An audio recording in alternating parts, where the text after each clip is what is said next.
بسم اللہ الرحمن الرحیم۔ رسول اللہ صلی اللہ علیہ وآلہ وسلم کا فرمان ہے۔ حضرت جابر رضی اللہ تعالیٰ عنہ ارشاد فرماتے ہیں کہ چند فرشتے نبی کریم صلی اللہ علیہ وآلہ وسلم کے پاس آئے اور آپ سو رہے تھے۔ ان فرشتوں نے آپس میں کہا کہ تمہارے اس ساتھی کے لیے ایک مثال ہے، اس مثال کو بیان کرو۔ بعض فرشتوں نے کہا یہ سو رہے ہیں، بعض فرشتوں نے کہا کہ ان کی آنکھیں سوتی ہیں اور دل بیدار رہتا ہے۔ تو فرشتوں نے کہا ان کی مثال اس آدمی جیسی ہے کہ جس نے ایک گھر بنایا، اس گھر میں کھانے کی ایک دعوت کا انتظام کیا، ایک بلانے والے کو بھیجا جس نے اس بلانے والے کی بات نہ مانی۔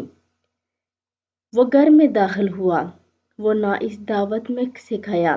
پھر فرشتوں نے کہا اس مثال کا مطلب اس کے سامنے بیان کرو۔